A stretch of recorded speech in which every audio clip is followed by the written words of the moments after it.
Hello and welcome to another broadcasting of Unity and Faith with a Fresh Anointing.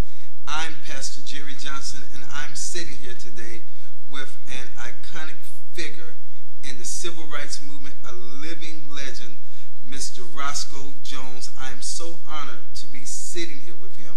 He holds a wealth of information within him, and it is my privilege to sit here with someone who's done so much within his lifetime. Mr. Roseco Jones, welcome to our program. Thank you very much, Pastor. Well, Mr. Jones, I believe, and I just hope, just as many of our viewers are very interested in the journey that you've been on, this extraordinary life that God has allowed you to live, and the things that He's allowed you to make it through and be a part of. Can you just share your story with us? Yes, I'm Roseco Jones Sr. I was born and raised here in Meridian, Mississippi. I attended school here. I went through 6th grade at East End Elementary. We were the first class to go completely through Magnolia. We were the first 7th graders to go in there, and then we graduated as 9th graders. We were the first full class to go through there and graduate. Then I went on over to Harris and attended Harris from 10th grade through 12th grade, graduated in 1965. In 1964, though, I got involved in the civil rights movement. And, I got involved before then. I got involved in 63. Medgar Evers came over to Meridian with Mr. Ralph Darden, who was the president of the NAACP, and helped to organize the youth chapter. We had a chapter in Meridian, but it had gone defunct a little bit. So Medgar came over, and we organized, and probably about 2 or 3 months later, Medgar was killed. What kind of person was he? Medgar was a great person, very quiet. You couldn't ask for a nicer gentleman. But he was very quiet, very, very quiet person. But at any rate, like I said, that was my first experience with the death of someone close to me in the civil rights movement. Later, Mickey Swanner, James Cheney, and Andy Goodman, who I worked with. Now, Andy was only in Mississippi for 24 hours. And I met him that night at Magnolia Park. As a youth, I was very involved. We ran the park. We had what we call a team center, a team council, and there was about 14 of us. Where was this park located? Magnolia. Over at Magnolia Park. Yes. Where you see the building there now, that was our team center.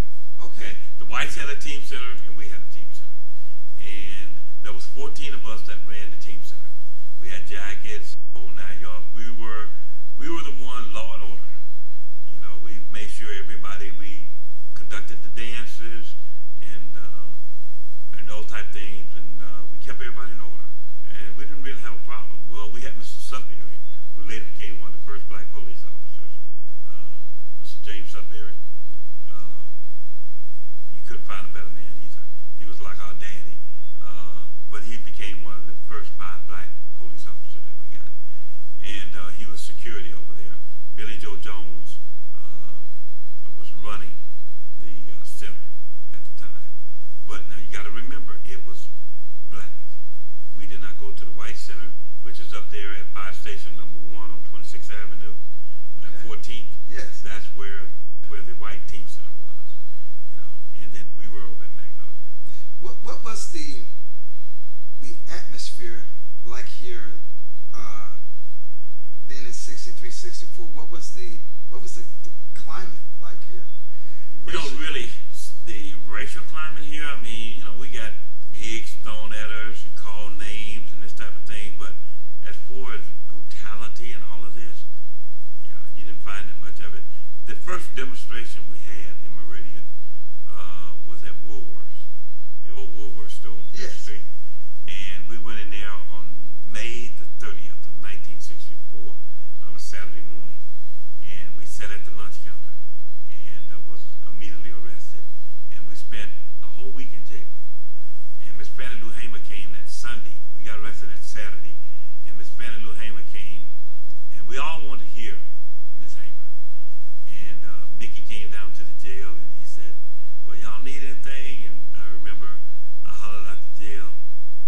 we want Miss Fannie Lou to come down here. And sure enough, Sunday, she came down, she got out the car, and she had tears in her eyes, and she started singing, "This little light of mine, I'm going to let it shine."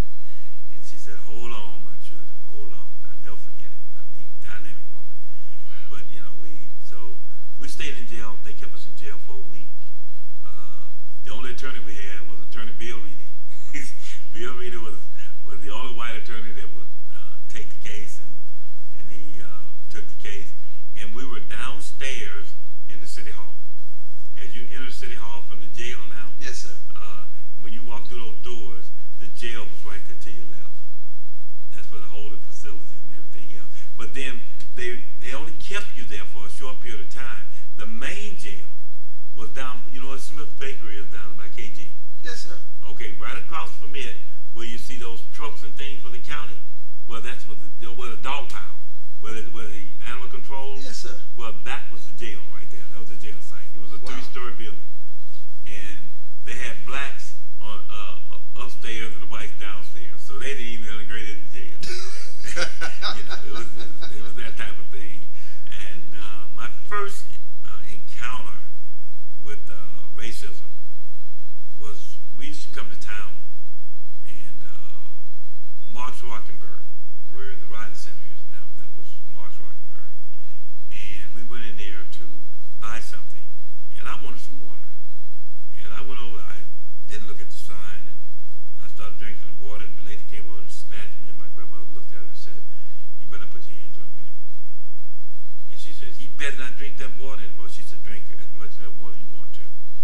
And I looked, and it said "color" on one side. And she said, "That's where I want you to go, over there. Go to that sign over there. Can you read, boy?" And I said, "Yes." And she said, "Well, that's where you go from now on. This is white. This is for us. You don't drink out of our fountain."